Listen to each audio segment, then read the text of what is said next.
Hello, lathe കാരേജിന്റെയും cross slide, hand slide എന്നിവയുടെ dismantling, overhauling, assembling എന്നിവയെ സംബന്ധിച്ചുള്ള സെഷനിലേക്ക് സ്വാഗതം. ഈ സെഷന്റെ ലക്ഷ്യങ്ങൾ എന്തൊക്കെയാണെന്ന് നമുക്ക് നോക്കാം. ഈ സെക്ഷന്റെ അവസാനം നിങ്ങൾക്ക് ഇവ ചെയ്യാനാകും. ക്രോസ് സൈഡിൽ നിന്ന് കോമ്പൗണ്ട് റെസ്റ്റ് ഡിസ്മാന്റിൽ ചെയ്യുക, മെഷീൻ ബെഡിൽ നിന്ന് കാരേജ് യൂണിറ്റ് നീക്കം ചെയ്യുക, ഫംഗ്ഷനുകൾക്കായി അസംബിളും ടെസ്റ്റും ചെയ്യുക. ഇതിന് ആവശ്യമായ ഉപകരണങ്ങളും വസ്തുക്കളും: lathe machine, spanners, tap wrench, Allen key, kerosene, banyan cloth, lubricating oil, torque wrench, cleaning brush, safety goggles, gloves. Lathe മെഷീനിൽ നിന്ന് ലേത്ത് കാരിയേജ് ഡിസ്മാന്റിൽ ചെയ്യുന്നതിനായി വൈദ്യുതി വിതരണത്തിന്റെ ആക്സിഡന്റൽ സ്റ്റാർട്ടപ്പ് തടയാൻ അത് ടേൺ ഓഫ് ചെയ്യുക. തുടർന്ന് ടൂൾ പോസ്റ്റ് ലോക്ക് ഹാൻഡിൽ നിന്ന് അൺസ്ക്രൂ ചെയ്ത് കോമ്പൗണ്ട് സ്ലൈഡിൽ നിന്ന് ടൂൾ പോസ്റ്റ് നീക്കം ചെയ്യുക.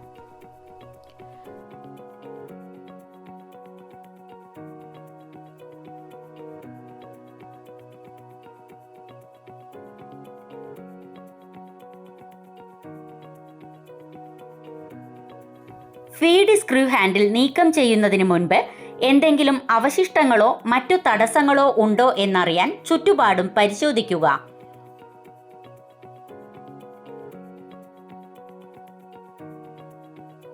തുടർന്ന് കോമ്പൗണ്ട് സ്ലൈഡിന്റെ ഡോവ്ടെയിലുകളിൽ നിന്ന് പുറത്തുവരാൻ ടോപ്പ് സ്ലൈഡിന്റെ feed screw handle anticlockwise ദിശയിൽ റൊട്ടേറ്റ് ചെയ്യുക.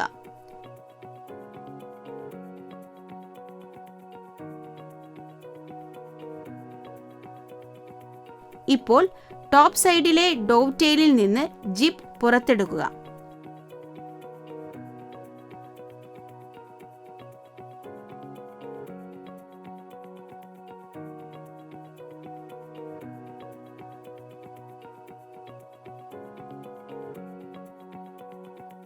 കോമ്പൗണ്ട് സ്ലൈഡിന്റെ സ്വൈവ് ബേസിൽ നൽകിയിരിക്കുന്ന ടി ബോൾട്ടുകളിൽ നിന്ന് 2 ക്ലാമ്പിംഗ് നട്ടുകളും അഴിച്ച് യൂണിറ്റ് പുറത്തെടുക്കുക.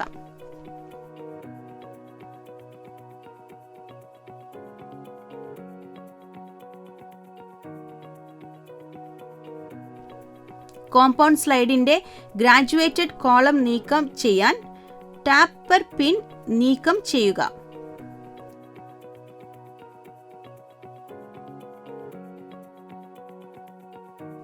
ക്രോസ് സ്ലൈഡിന്റെ ഡോവ്ടെയിലുകളിൽ നിന്ന് ജിപ്പ് സ്ട്രിപ്പ് പുറത്തെടുക്കുക. അങ്ങനെ അത് എളുപ്പത്തിൽ സ്ലൈഡ് ഔട്ട് ചെയ്യാൻ കഴിയും.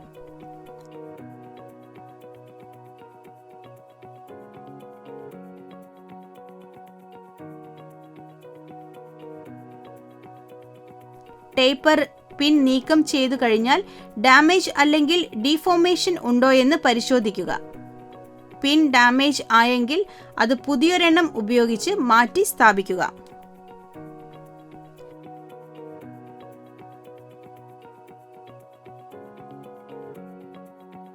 ഇപ്പോൾ ക്രോസ് സ്ലൈഡിൽ നിന്ന് ലീഡ് സ്ക്രൂ ഡിസെൻഗേജ് ചെയ്യുക.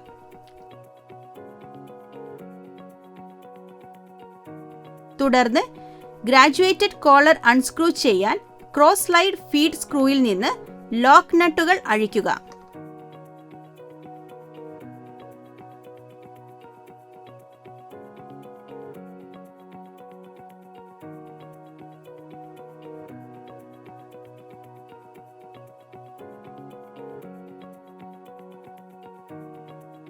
ഇപ്പോൾ സാഡിൽ ക്ലാമ്പ് അൺസ്ക്രൂ ചെയ്ത് നീക്കം ചെയ്യുക.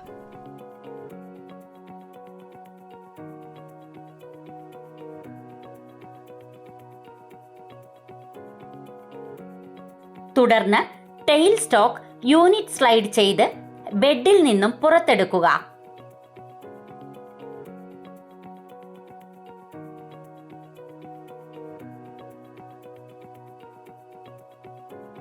അതുപോലെ മെഷീൻ ബെഡിൽ നിന്ന് പുറത്തെടുക്കാൻ സാഡിൽ യൂണിറ്റ് വലത്തേ അറ്റത്തേക്ക് സ്ലൈഡ് അവേ ചെയ്യുക.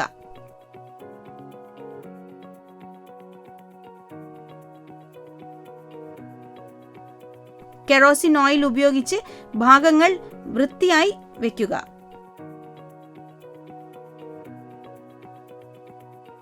അതിനുശേഷം ബാനിയൻ തുണി ഉപയോഗിച്ച് തുടച്ച് ഭാഗങ്ങൾ ട്രേയിൽ സൂക്ഷിക്കുക. ഇപ്പോൾ ഡാമേജും വേറും ഉണ്ടോ എന്നറിയാൻ കമ്പോണന്റ്സ് ദൃശ്യപരമായി പരിശോധിക്കുക.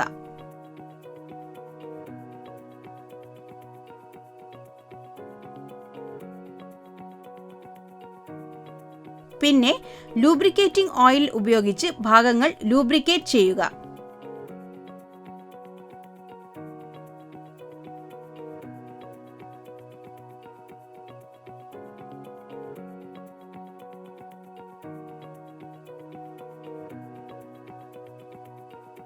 എല്ലാ ഭാഗങ്ങളും ലൂബ്രിക്കേറ്റ് ചെയ്തു കഴിഞ്ഞാൽ സാഡിലിനെ ലേത്ത് ബെഡിലേക്ക് വെച്ചുകൊണ്ട് സാഡിൽ റീഅസംബിൾ ചെയ്യുക. തുടർന്ന് സാഡിൽ മൗണ്ടിംഗ് ബോൾട്ടുകൾ സുരക്ഷിതമായി കയറ്റുകയും മുറുക്കുകയും ചെയ്യുക. തുടർന്ന് ലേത്ത് ബെഡിലേക്ക് ടെയിൽ സ്റ്റോക്ക് യൂണിറ്റ് കയറ്റുകയും മുറുക്കുകയും ചെയ്യുക.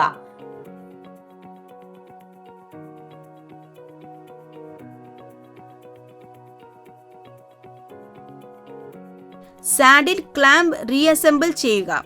അത് സുഗമമായി സ്ലൈഡ് ചെയ്യുന്നുണ്ടെന്ന് ഉറപ്പാക്കാൻ സാഡിലിന്റെ ചലനം പരിശോധിക്കുക.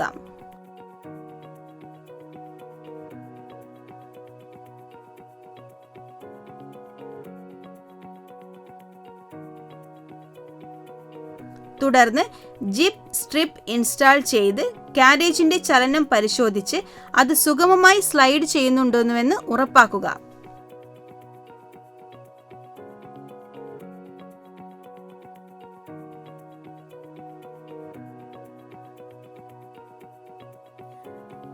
ഡോവെട്ടയിൽ അസംബിൾ ചെയ്ത് കഴിഞ്ഞാൽ അത് ഫീഡ് സ്ക്രൂ ഹാൻഡിൽ തിരികെ സ്ക്രൂ ചെയ്ത് ഉറപ്പിക്കുക.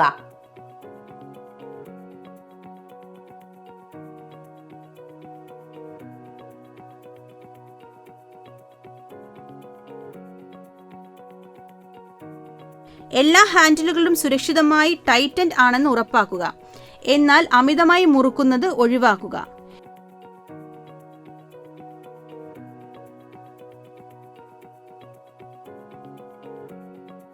എല്ലാ ഭാഗങ്ങളും റീഅസംബിൾ ചെയ്തു കഴിഞ്ഞാൽ വൈദ്യുതി വിതരണം ടേൺ ഓൺ ആക്കുക.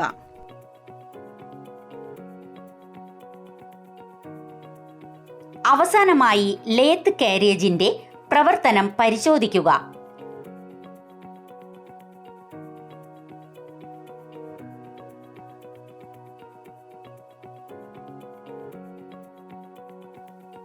ചർച്ച ചെയ്ത പ്രധാന പോയിന്റുകൾ നമുക്ക് പുനർവിചിന്തനം ചെയ്യാം. കോമ്പൗണ്ട് സ്ലൈഡിൽ നിന്ന് ടൂൾ പോസ്റ്റ് നീക്കം ചെയ്തുകൊണ്ട് ലാത്ത് കാരേജ് ഡിസ്മാന്റിൽ ചെയ്യുക.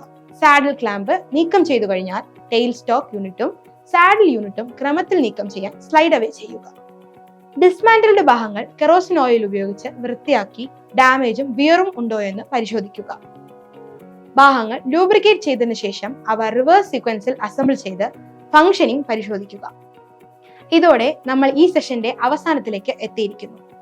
ലാത്ത് കാരേജിന്റെയും ക്രോസ് സ്ലൈഡ്, ഹാൻഡ് സ്ലൈഡ് എന്നിവയുടെ ഡിസ്മാന്റലിംഗ്, ഓവർഹോളിംഗ്, അസംബ്ലിംഗ് എന്നിവയുടെ സംബന്ധിച്ചുള്ള നിങ്ങൾക്ക് നല്ല ധാരണ ലഭിച്ചിട്ടുണ്ടെന്ന് പ്രതീക്ഷിക്കുന്നു.